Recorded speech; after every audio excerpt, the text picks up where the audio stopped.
Hi, I'm Gordon from Camera Labs, and this is my review of the Sony A6700 for videographers, concentrating on the movie quality and features. If you're interested in the photo capabilities of this camera, check out my separate review of it aimed at photographers, which also starts with a detailed look at the design and controls, so it's worth a watch whatever you're shooting. Announced in July 23 at a body price of around $1,400, the 6700 is Sony's first new hybrid camera with an APS-C sensor since the 6600 launched 4 years previously. It couples the 26 megapixel sensor from the FX30 cinema camera with the AI autofocus system of the A7R5 and packs both into a compact and lightweight body aimed at anyone who shoots both stills and video. The price, specs and body features roughly pictured against Fujifilm's XS20 and Canon's EOS R7, but I'm also going to be comparing it against my own A6400 seen here on the right, which represents the previous generation of hybrid Sony APS-C cameras, also including the 6600. I'm also going to mention how the FX30 differs. Again, I've gone into detail about the controls and design in my separate review aimed at photographers, but just briefly, here's some of the more notable aspects for videographers. The A6700 has a side hinge screen which can flip out to face you without being blocked by the viewfinder or hot shoe. Unlike the FX30, it includes an electronic viewfinder which can be useful for composition and playback in bright conditions. The built-in microphones now face forward, but do watch out for rattly strap lugs which can spoil audio on handheld clips unless they're stuck down. It features a multi-interface or MI shoe, supporting accessories including the ECM M1 microphone launched alongside it. The digital pins also support 4-channel audio on compatible accessories. Ports include 3.5mm microphone and headphone jacks, micro HDMI and USB-C, the latter supporting power delivery for quick charging and also allowing the camera to work as a standard UVC or UAC webcam. Meanwhile, there's a single SD memory card slot, a record button that's in a much more convenient location than before, 3 control dials, and the FZ100 battery pack, which lasted for just over 2 hours of 4K 25p in my tests on a single charge. Admittedly, that's less than the 6600 managed with the same battery, but it's still pretty respectable. In contrast, while the Pro video focused FX30 may lack the viewfinder and the mechanical shutter of the 6700, it does sport twin card slots that can also accommodate CF Express Type A cards, a full-sized HDMI port which can also output raw video, a built-in cooling fan which reduces overheating especially at higher frame rates, and a scattering of 1/4-inch mounts all around the body. At only $400 more than the 6700, it's a serious alternative that videographers will need to weigh up carefully. Okay, now for the video quality options, with the 6700 supporting 1080 up to 240p and 4K up to 120p, the latter making it unique amongst its peer group. Meanwhile, 1080 up to 120 and 4K up to 60 all share the same virtually uncropped coverage. All video is in the 16:9 shape and there's nothing higher than 4K resolution, so no wider cinema 4K, no taller open gate and no 6K either, all benefits that you'll find on Fujifilm's latest cameras. In the file format menu, you'll find a choice of codecs including the older XAVCS in 4K or 1080, both using H.264 but now up to 120p and in 10-bit 422 if desired. It's amazing to think back to the 6600 generation being 8-bit only. There's also the newer XAVC-HS, which uses the more efficient H.265 codec, and XAVC-SI, standing for all intra, using higher bit rates to encode 1080 or 4K.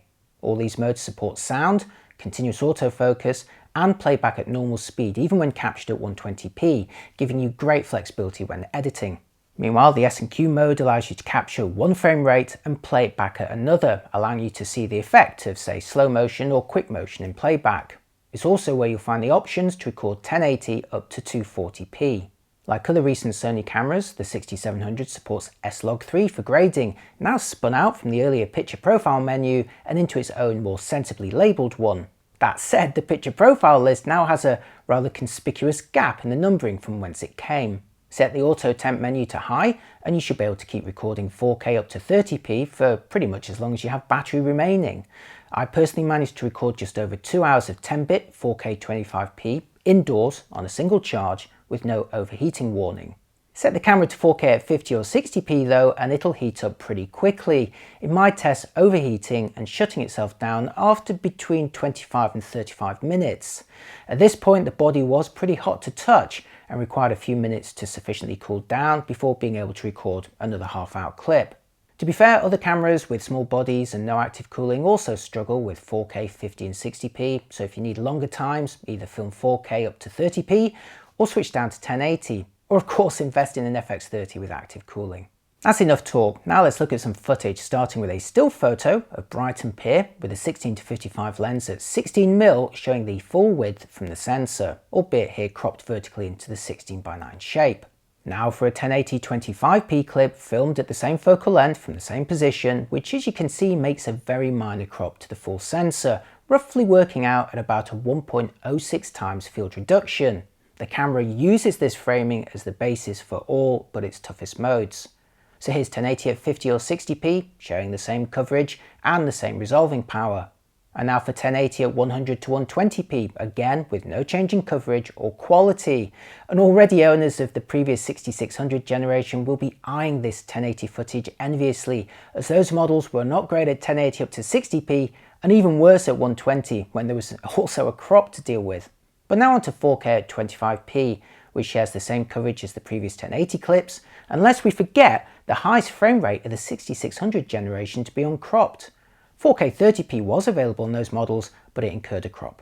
So a warm welcome to 4K at 50 to 60p here, sharing the same virtually uncropped coverage as before, and a key benefit over the previous generation.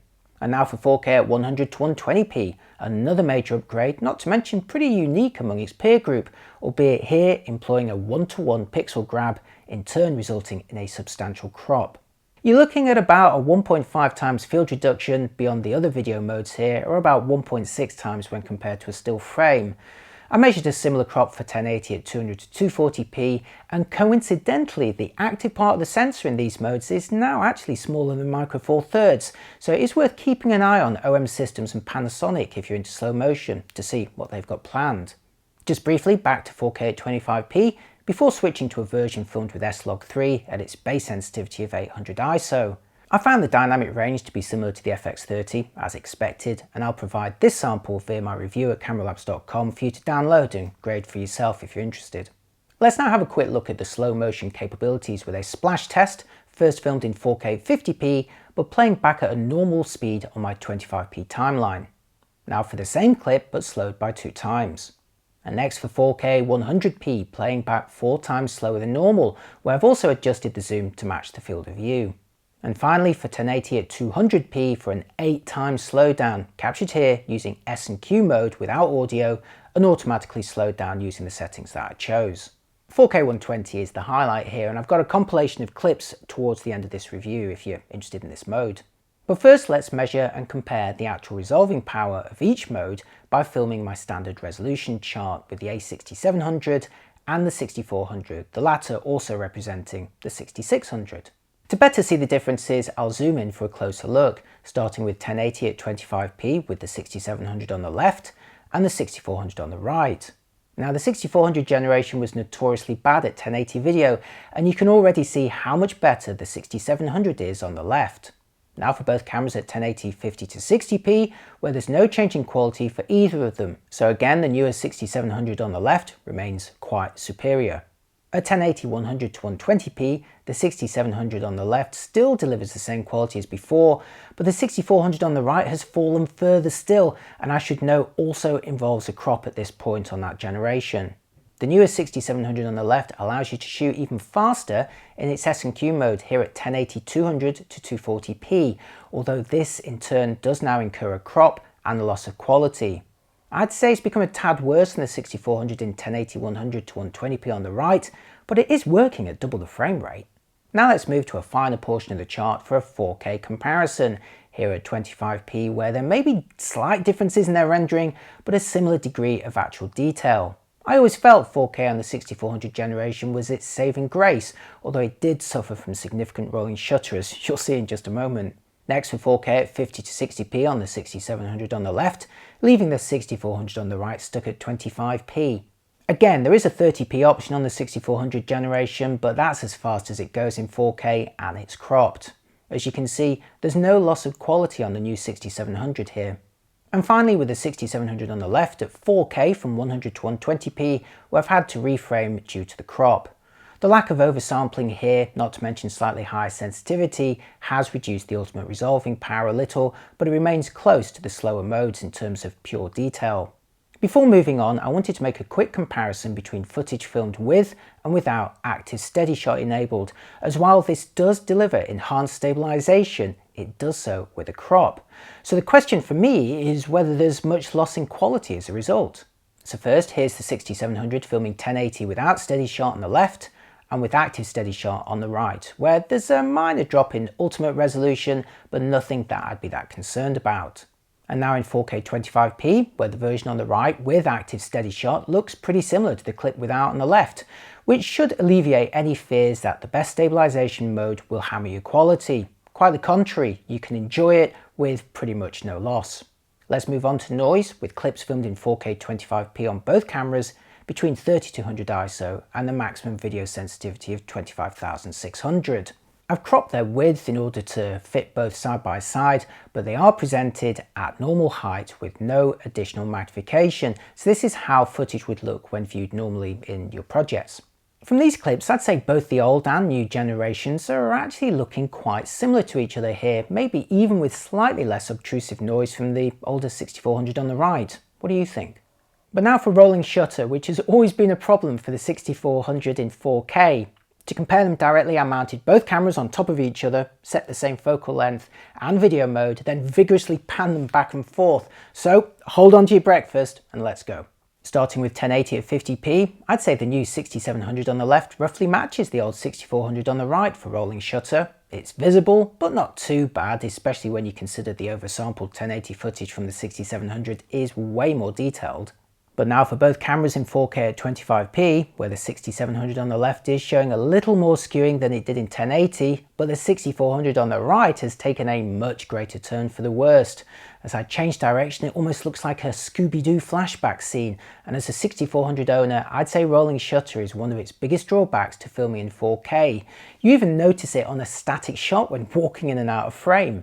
And for good measure, here's the 6700 filming 4K at 50p, where the rolling shutter looks similar to the 25p version, and again in 4K 100p, where the crop view has become tighter, but again the skewing effect looks similar to before. So while the new 6700 can't help but remain behind the best stacked models out there in terms of rolling shutter, it is still delivering nicely detailed footage with minimal skewing. Now on to autofocus, starting with a simple focus pulling clip filmed in 4K 25p at 55mm 2.8, where you can see the camera effortlessly racking back and forth. That's way too easy, so how about face tracking using the full AF area, this time at 35mm 2.8, and again no problem at all. This sort of thing has been bread and butter for Sony cameras for many years, but new to the 6700 over its predecessors is better recognition of humans in different poses. Improved accuracy for animals and birds, not to mention tracking for a wide variety of subjects, now including insects, vehicles and planes. I'll show you some examples in just a moment, but first for stabilization, starting with a clip filmed at 55mm without any compensation where the footage is wobbly. Next for a clip filmed with standard SteadyShot enabled, which employs sensor shift IBIS stabilization. This lens has no optical stabilization, by the way, so you're looking at IBIS alone here, and I'd say it's already looking a bit steadier than my earlier tests with the 6600. And now for active SteadyShot, which takes a crop and uses that border to provide additional digital stabilization, which here has further reduced the wobbles. Alright, now for a quick vlogging test with the Sony A6700, here filming in 4K at 50p with human face and eye detection enabled, but I'm filming this without any stabilization at all, so let's correct that and see how it compares. So now I've enabled standard SteadyShot. Now I'm filming this with the Sony G15mm f1.4 at f1.4 of course for that nice blurry background, but this is a lens which does not have optical stabilization of its own. So SteadyShot in this instance means that you are looking at IBIS sensor shift stabilization within the camera alone. There is no other stabilization working here. However, if you're willing to trade a bit of coverage for potentially better stabilization, you can switch this camera to active mode. Let's try that out. And finally, you're looking at active SteadyShot here, which, as you can see, has applied a mild crop to the field of view, but in return should be giving slightly more enhanced stabilization. Of course, your mileage will vary depending on what you're doing and how you're doing it. I'd say a 15mm here with active stabilization is arguably a bit too tight for handheld vlogging at arm's length, but it does give you an idea of the kind of stabilization you can enjoy. And just before I go, I wanted to mention that all of the audio that you've heard in these clips has been recorded with the equally new Sony ECM M1 microphone in its most directional mode. And if you're interested in that microphone, I've got a separate review all about it. Right, now on with the rest of the review. It's important to use an external mic with the 6700 too, as while the built-in mics have been improved, on my sample they were rendered pretty much useless for handheld vlogging thanks to the constant rattling of the loose strap lugs. You'll really want to tape them down, as this clip from my ECM M1 microphone review demonstrates. So I'm now outside on a fairly sheltered woodland path, and for this first test I'm using the built-in microphones on the Sony A6700 to have something for you to compare that microphone to. And before I do switch over to it, I just wanted to rattle the camera again. Sure if you can hear that, but the strap lugs on this camera are a little bit rattly, and that is a bit of a problem if you are using the built-in microphones, but put something better on top and it should solve that problem straight away. But don't let that distract you from the fact that active SteadyShot on the 6700 really does look more stable than its predecessors, in turn making it more preferable for walking and talking videos. But again, just secure those lugs down or use an external mic. Single person crews may also enjoy the auto framing mode inherited from the ZV-E1, which crops the view and uses subject detection to move the frame around, giving the impression that someone's actually behind the camera, panning it left and right and adjusting the zoom. Sometimes it looks a bit artificial, but get your motion right and it can actually look surprisingly convincing, as if someone really is moving the camera on a fluid tripod head. Remember, in this clip the camera was static throughout, so all the zooms and pans that you can see are performed by a digital process automatically in camera. Like the ZV-E1, you can also record the cropped and panned version to your card, while outputting an untouched version over HDMI for security, or vice versa. But like that camera, there's no option to change the aspect ratio. I'd personally love to use auto framing to generate a tall, portrait-shaped clip for mobile use, where the subject would remain tracked and centered in the image even if they moved from the middle. This could be even better if the camera had an open gate mode with the full width and the full height of the sensor at its disposal for maximum reframing potential. Imagine having the camera automatically create horizontal and vertical versions of the same clip without ever cropping you off the frame, even if you're moving from side to side. This to me is the ultimate promise of auto framing yet to be realized.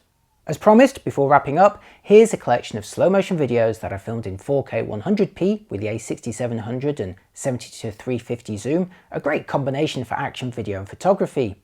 I'll see you in a minute for my final verdict.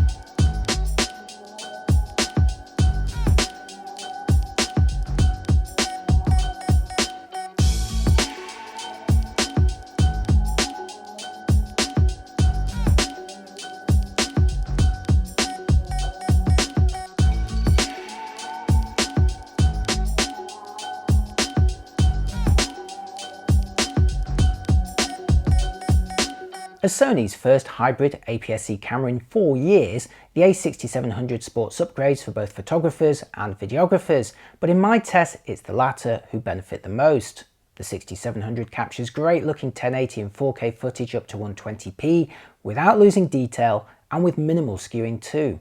In particular, 1080 detail, 4K rolling shutter and stabilization all enjoy improvements over Sony's previous generation, while the autofocus system now recognizes and tracks more subjects than ever. 4K 120 is unsurprisingly the highlight here, despite incurring a pretty hefty crop of around 1.5 times on top of APS-C to start with, making the active sensor area actually a bit smaller than Micro Four Thirds. In addition, without active cooling, the 6700 overheated in my own tests after around half an hour of 4K at 50 or 60p, and there's also no 6K, open gate nor raw video output, all features available on Fujifilm's similarly priced XS20. But the XS20 doesn't have uncropped 4K 60p nor any 4K at 120p at all, and its video autofocus and stabilization are both beaten by the A6700. Plus, set the Sony to 4K at 24 to 30p and you'll easily grab a couple of hours of footage from a single battery charge without overheating, at least in my tests. As always, there's pros and cons to weigh up on all cameras, but the 6700 gives you the core quality of the FX30 in a more affordable body aimed at those who want to shoot photos as well as video. I'd recommend comparing closely with Fujifilm's XS20, Canon's R7, Panasonic's GH6 and Sony's own FX30, but if you end up choosing the 6700, you'll have a confident and compact hybrid camera that excels at what most people demand from it. And that's the end of my A6700 review aimed at videographers. Make sure you also check out my other video all about the photo features of the camera as well as its design and controls. And in the absence of a sponsor slowing down this particular review video, please do consider being kind enough to give it a like and my channel a follow. Thanks for watching and I'll see you next time. Bye bye.